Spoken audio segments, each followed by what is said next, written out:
Before we start, this is a reminder to wash your hands. All of your hands, no matter how tiny. Hey All-Stars, it's Miss Minahan and her mini hands, and this week on The Wild Robot we're going to be reading chapters 22 through 30. We'll see where Roz's journey with the kids, Jaya and Jad, takes her. We'll see if they help her escape. I don't know, maybe we won't even get that far. So stay tuned, check it out. Chapter 22, The Wolves. The attack happened at dusk. 7 beastly shapes bounded over the fence and into the pasture. Old Annabelle had wandered off from the herd, and now she made an easy target. The herding machine saw the wolves coming and rolled in their direction. But the hunters were clever. They split up, darted past the clunky machine, and surrounded their target. The wolf pack was led by a large male.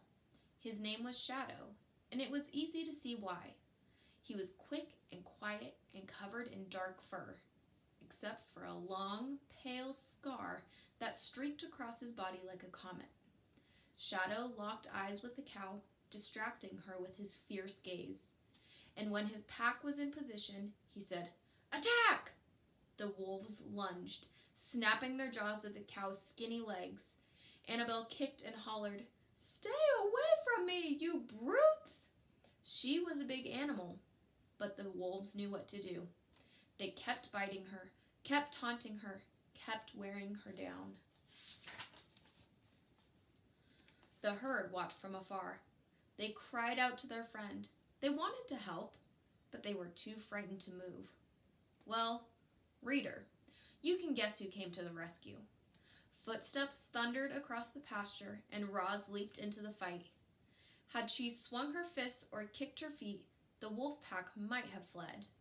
But the robot wasn't programmed to be violent. All she could do was awkwardly defend the cow. Roz felt teeth chomping her arm. She felt claws slashing her chest. Her pain sensors flared, and she howled, "Leave us alone!"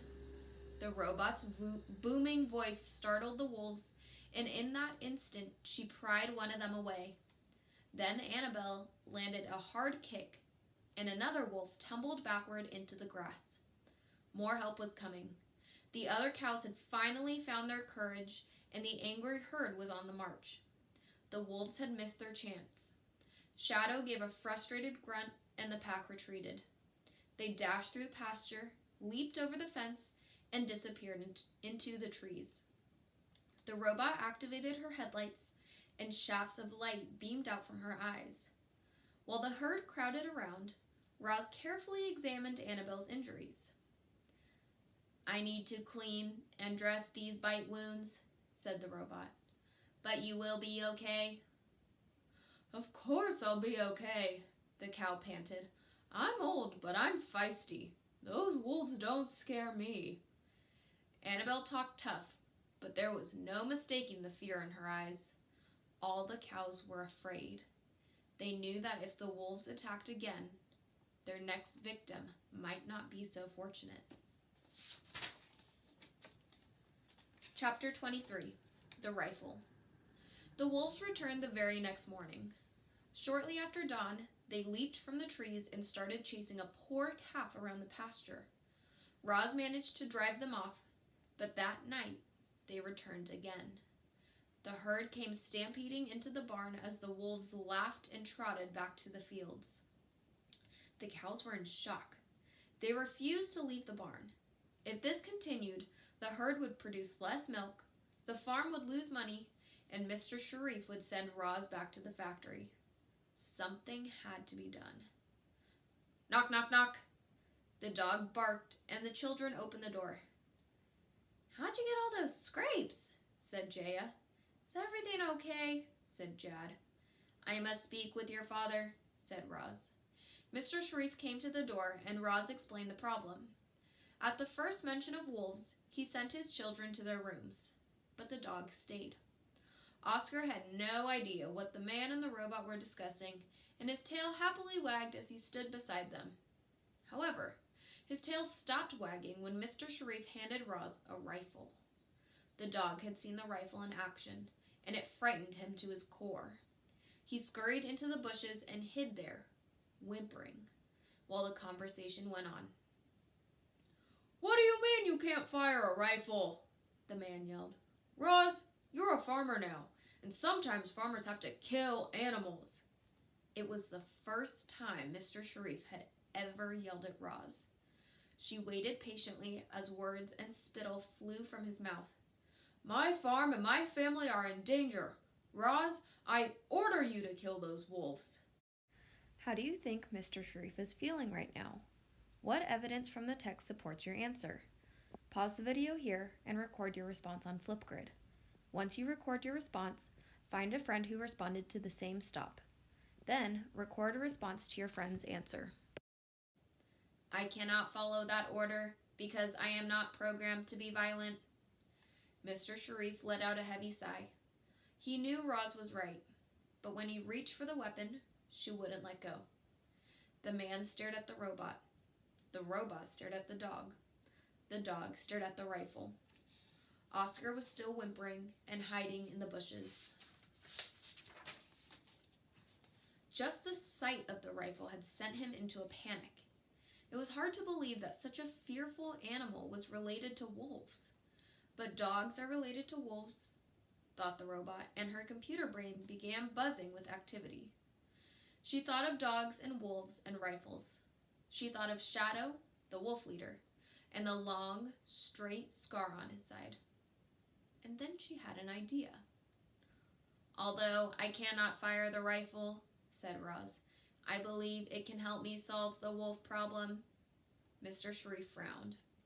He didn't know what the robot was getting at, but he was happy to let her handle the wolves by herself. "Fine, try it your way," he said. "Just don't lose any cows, or else we might have to lose a robot too." Chapter 24. The Bluff. The cows peered out from the barn at Roz. The robot was holding the rifle. She carried it to the far side of the pasture and placed it by her feet. Then she began coating herself with mud and grass and probably a little cow dung. When every inch of her body was concealed, she nestled down into the ground and became part of the landscape, an ordinary clump of grass. So she's using skills that she already learned. The cows were stunned. "What's Roz doing? Is she all right? Where'd she go?" Roz had learned to camouflage herself back on the island, and now she was using that trick once again. She sat motionless for hours, waiting for the wolves to appear. Daylight faded, the stars came out, the moon climbed into the sky. But the wolves didn't show. So Roz tried something new. The robot was an excellent mimic, and she began crying out in the sad voice of a wounded calf. "Please, help me," she cried. "I have hurt my leg and I cannot move." Crickets chirped. "Please, help me." An owl hooted. "I cannot move." The calf's voice continued crying out. Finally, as the moon dipped behind the trees, 7 wolves slunk into the pasture. Shadow led the way, silently stalking through the night. Covered in dark fur, he was practically invisible. Only his long, pale scar gave him away. Noses sniffed, eyes searched, ears listened. Then a clump of grass began rustling. "There," whispered Shadow. "The calf is hiding in that tall grass." "Something feels wrong to me, Shadow," said a female wolf. "This is too easy." "I make the decisions, Barb," snapped the wolf leader. "Slash, lurk, fang, circle around and wait for my signal." 3 wolves dashed off. When they were in position, Shadow gave the signal, and his pack closed in on the wounded calf. With each step, the grass rustled more and more, until the ground seemed to be moving. And then the ground really was moving. Grass and dirt crumbled aside, and there was the robot, standing tall, pointing the rifle at the wolf leader. The pack froze. "Hello, Shadow," growled the robot. "My name is Roz. I see you from your scar that you are familiar with rifles. You have been shot at before. You know what will happen if I pull this trigger. Reader, you and I are well aware that our robot was not programmed to be violent. Roz couldn't have pulled that trigger if she wanted to, but she didn't want to. She was bluffing. Of course, Shadow didn't know any of this. As far as the wolf knew, he was defeated, and so he did what wolves do when they're defeated. He lay down and he cowered before the robot. For the first time anyone could recall, the wolf leader looked weak. Why do you think the author chose to address the reader directly by saying, "Reader, you and I both know"? How does this affect the way the story is told? Pause the video here and record your response on Flipgrid. Once you record your response, find a friend who responded to the same stop. Then, record a response to your friend's answer. I do not want to hurt any wolves, Roz continued. But if you return to this farm, I will have no choice. Now please leave and never come back. Shadow scrambled away with his tail between his legs. Barb was close behind him, followed by the other wolves, and soon the entire pack had disappeared into the night. Chapter 25, The Summer. Spring melted into summer, and the wolves were nowhere to be seen. Perhaps Roz had scared off the pack for good. Or perhaps the heat was keeping them away.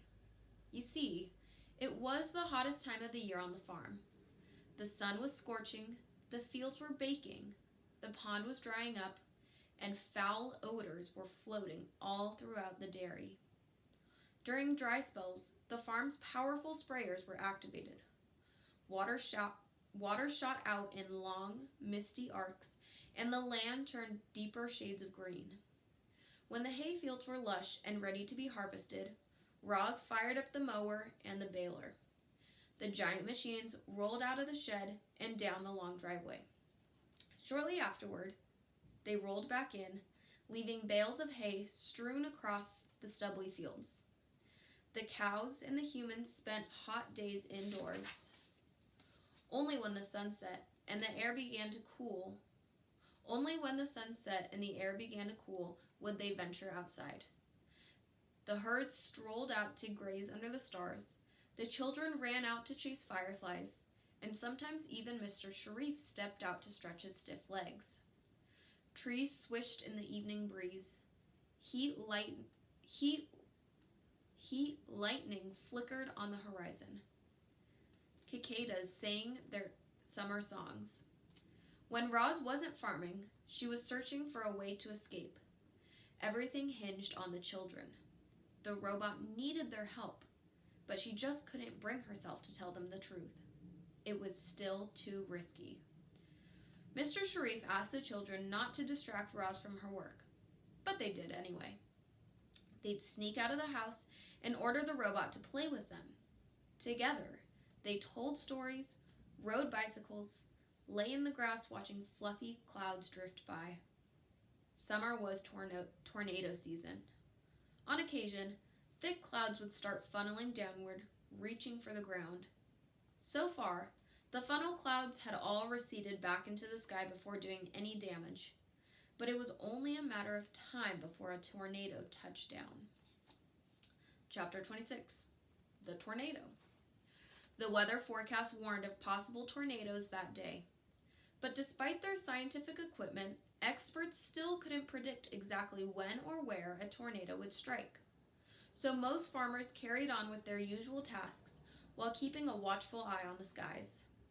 Roz was out in the fields, loading hay bales onto the flatbed truck as towering, puffy clouds rose up from the south. Raindrops lightly tapped against her body, and she thought nothing of it. The wind began to blow, and still the robot continued with her work. It wasn't until the first flash of lightning that Roz finally called it quits. She climbed onto the back of the truck, and it automatically rolled across the hayfield toward the driveway. The storm developed quickly. Dark clouds started swirling and bulging downward, lower and lower, like a giant twisting finger pointing at the countryside. A tornado was beginning to form. When the truck reached the driveway, Roz hollered, "Drive faster!" The engine revved, the tires kicked up gravel, and the robot held on tight. The funnel cloud continued stretching downward. It brushed the tree line, and leaves exploded into the air. Dust whirled around and around, rising higher with each spin. Then the tornado touched the ground. A siren sounded in the distance, but the tornado was growing noisier and angrier as it blew in from the fields, and the siren was quickly lost to the howling winds. The truck charged up the driveway and into the cluster of farm buildings. Roz looked ahead at the house and saw frightened faces in the window. "Go to the storm shelter," she hollered in her loudest voice. Then she leaped off the truck and ran to help the Sharifs. Leaves and sticks flew sideways, whipping against the robot's body, knocking her off balance. Behind her, the farm buildings rattled and groaned. The milking parlor was shaking violently. With a long, terrible screech, its entire roof peeled off and sailed away on the wind. 4 blurry shapes appeared in the backyard. Mr. Sharif shielded his face and hobbled alongside the house toward the storm shelter. He threw open the door and waved everyone down the stairs.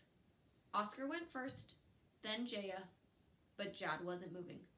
"Come on, Jad!" yelled his father. The boy stood still, shaggy hair flying everywhere, and stared up at the towering, twisting tornado. He used to have nightmares about tornadoes, but this was no nightmare. It was real, and it was getting closer. The clouds swirled faster. The wind roared louder. The trees bent down to the ground. Jad suddenly felt strong arms around him, and Roz whisked him to safety. Mr. Sharif reached up from inside the shelter, desperately grasping for his son. And just when Roz thrust the boy into his father's arms, a blast of wind slammed the shelter door closed and swept our robot away. At first, Roz didn't realize she was in the tornado. She kept expecting to fall back to the ground, but the wind only lifted her higher and higher. She saw the treetops, the rooftops, the faraway fields. More of the countryside came into view with each spin around the funnel cloud. Our robot's survival instincts were blaring in her head, urging her to protect herself. But what could she do? The tornado was in control. The winds whirled her up and down, up and around, up and around. Roz could almost imagine what it was like to fly, and she thought of Brightbill. It seemed her final moments would be spent in her son's airborne world. Roz wasn't the only thing swept away in the storm. Dust, gravel, leaves, branches, fence posts, and farm equipment were all swirling around with her. The robot was pelted by flying objects, big and small. She never even saw the shovel coming. The heavy tool wheeled around the tornado and clang! It hit the back of her head. Everything suddenly went dark while Roz was still up in the sky. Chapter 27. The Broken Robot. The Sharifs found their robot powered off, lying in a ditch by the road. Her left leg was crumpled beneath her torso. Her right arm was twisted around a tree trunk, and her whole body was covered in new scrapes and dents. Together, the family heaved Roz into the bed of the pickup truck where Oscar was waiting. The dog sniffed her broken body while the Sharifs climbed in beside them. Then Rambler turned around. The road was littered with debris from the storm, and the truck had to drive slowly. As they bounced along, Jad pressed the button on the back of Roz's head. She powered up, and her garbled voice automatically said, "Hello, I am Rozum, Unit 7134, but you may call me Roz." Oscar licked the poor robot's face, and Jad leaned in close. "Roz, can you hear me? Are you okay?" "Hello, Jad. I have broken limbs and minor damage to my computer brain. My systems now repairing themselves. Please stand by. The robot's glowing eyes pulsed as her recovery program did its job. And before long, Roz sounded like her old self. My computer brain is now fully functional. Jad wrapped his arms around the robot and sobbed. I'm so sorry, Roz. It's my fault the tornado got you. Please don't be mad. Now Jaya was crying too. She pulled her brother and her dog and her robot into a big hug. Mr. Sharif wasn't much of a hugger, but he reached over and laid his hand on Roz's shoulder. They stayed like that for some time, quietly holding one another. The shock of the tornado was fresh, and it felt good to be together. Mr. Sharif, I apologize for leaving the farm without your permission, said the robot. The man smiled. No need to apologize, Roz. I'm just glad you're alive. How are the cows? Said Roz. The farm is a mess, but the cows are fine, said Mr. Sharif. We'll take you to the repair shop right now, and you'll be with the herd again soon. What do you think Mr. Sharif thinks of Roz after the tornado? How does this compare to his feelings toward Roz when she refused to hurt the wolves in Chapter 23? Pause the video here and record your response on Flipgrid. Once you record your response, find a friend who responded to the same stop. Then, record a response to your friend's answer. Chapter 28. The Shop. It was a small, sleepy farm town. A few trucks glided down the streets. A few humans sat on porches. A few stores lined the main square. Rambler parked in front of a bright white building. Then Mr. Sharif left the children with Roz, and he limped inside. Welcome to the Tech Lab shop, said a woman in a white suit. My name's Nadine. How can I help you? Mr. Sharif was distracted by all the robots on display in the shop. They came in a dazzling variety of designs and sizes and colors. Standing still, eyes glowing, they calmly waited for someone to put them to work. When the man spotted a Rosam unit, he suddenly remembered why he was there. I'm the owner of Hilltop Farm, he said, and we were just hit by a tornado. I heard the siren, said Nadine. Is everything okay? My family's okay, but I've got a Rosam unit outside who's in bad shape. The woman called over her shoulder. Patch, bring the Rosam repair kit. A robot marched into the room carrying a large case. He looked similar to a Rosam robot, but he was shorter and wider. The word Patch was lightly etched on his torso. Mr. Sharif led Nadine and Patch out to the truck where the children were chattering with the robot friend. Patch quickly scanned Roz's broken body and announced the cost of her repairs. The man stroked his chin, mulling over his options, until the children blurted out, Just fix her! Mr. Sharif nodded, and Patch sprang into action. With smooth, precise movements, the robot gently placed Roz on the ground. Then he grasped her broken arm and her broken leg and twisted. There was a thwip sound as each limb popped loose. Then he took new limbs from the case and thwip popped them into place. In a matter of seconds, Roz was whole and back on her feet. Robots never cease to amaze me, said Mr. Sharif, admiring Roz's shiny new limbs. The makers really outdid themselves with these Rosam units, said Nadine. However, you have our most basic unit. Would you like us to upgrade her software? Or adjust her settings? Or polish out those scratches? Will that cost extra? Nadine smiled. I'm afraid so. The basic unit is just fine, said Mr. Sharif. But I need to order a work crew. Could you send one over to fix up my farm? No problem, said Nadine.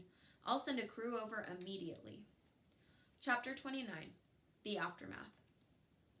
Hilltop Farm was hardly recognizable. Buildings were flattened. Equipment was missing. The debris was everywhere. The farm had no electricity, and the computer system was down. As Roz picked her way through the rubble, she realized she was off the grid. It would be hours before Mr. Sharif could track her electronic signal again. Was this the moment for her to escape? No. Roz couldn't leave the Sharifs. Not like this. Instead, she did what she could to help. The tornado had left behind a winding trail of destruction. Thankfully, it hadn't destroyed everything. The barn was leaning to one side, but it was still standing. Roz forced open the door and found the cows nervously bunched together in a corner. "You are all safe now," said Roz in her calmest voice. "How is everyone feeling?" The robot was answered by a chorus of moos. "How do you think we feel? I'm a nervous wreck. My whole life flashed before my eyes." The robot raised her hands to quiet the crowd. "I am afraid the tornado destroyed much of the farm, including the milking parlor." The cows gasped. "But my udders are about to burst," cried Tess. "Would you like me to milk you the old-fashioned way?" said Roz. One looked at the robot's clampy mechanical hands, and Tess shook her head. "No thanks," she said. "I can wait." "An emergency crew is on its way," Roz explained. "But we cannot be in here while they work. Please follow me." Roz carefully led the herd outside, through the wreckage, and down to the pasture. Some of the fences were missing, and the herding machine was broken, but the cows promised not to wander off, and they began grazing on the wind-blown grass. 3 massive trucks rumbled up the driveway. Doors swung open, and a crew of robot workers climbed out. The lead robot checked in with Roz as the others began unloading supplies from the trucks. Then the crew got down to business. Power tools buzzed, debris was cleared, fences were mended, holes were dug, machines were repaired or replaced, beams and walls and roofs went up, equipment and pipes and wires were installed. Clearly, these robots were designed to work as a team. The Sharifs wandered out back and stood with Roz. They watched as their farm was rebuilt before their very eyes. Several crew members marched over to the house, fixed a hole in the roof, and replaced the shattered windows. Finally, rubble and tools were loaded into the trucks, and the robots fell in line. "Are you satisfied with our work?" said the crew leader. "I am satisfied," said Roz. At those words, the robots climbed back into their trucks and drove away. Hours after it had been devastated by a tornado, Hilltop Farm was better than ever. Do you think Roz is the only robot who has feelings that are something like a human's feelings? Why or why not? Pause the video here and record your response on Flipgrid. Once you record your response, find a friend who responded to the same stop. Then, record a response to your friend's answer. Chapter 30. The Gift. The children walked into the machine shed, past rows of parked farm machines, and found Roz tuning up the milk truck. "We got you a gift," said Jad, smiling. The robot felt something like surprise when the boy handed her a box wrapped in silver paper with a big red bow on top. "Can you guess what it is?" said Jaya. Roz started guessing. A bucket, a rock, a hammer, a turtle, a can of... Okay, you can stop guessing, said Jaya. "Don't forget to read the card," said Jad. Nestled under the bow was a little card. Roz opened it and read the following words. They were written in Jad's messy handwriting. "Dear Roz, thank you for taking such good care of our farm and our family. We spent all our savings on this gift, so you'd better like it. Love, Jaya and Jad. P.S. Tell us more stories about the robot on the island as soon as possible." "Thank you for that nice card," said Roz. "Although the handwriting could use some improvement." Jad rolled his eyes and said, "Open your gift." The robot untied the bow and tore off the paper and lifted the lid from the box. Inside was a tool belt. It was made of dark leather and had a wide strap and different sized pockets for holding different kinds of tools. "We thought this might make your work a little easier," said Jaya. "It's designed specially for Roz robots," said Jad, "so it should fit perfectly." The children helped Roz put on her new tool belt. Rather than going around the robot's waist like a normal belt, it went diagonally across her torso. Jad looped it over Roz's left shoulder and down around her right hip. Jaya laced the strap through the buckle and tightened it until the tool belt was snug and secure across her chest. "Do you like it?" said Jaya. "I like it very much," said Roz. "Thank you for this lovely gift." The children smiled and hugged the robot. They really seemed to care about her. Roz wondered if they cared enough to help her escape from the farm. One of these days, she would have to risk everything and tell them the truth. For now, however, she did the next best thing. She led Jaya and Jad out to the oak tree and told them another story about the robot on the island. So we don't know yet if Roz escapes, but we do know that she is getting closer with Jaya and Jad. So let's stay tuned for next week, see what happens.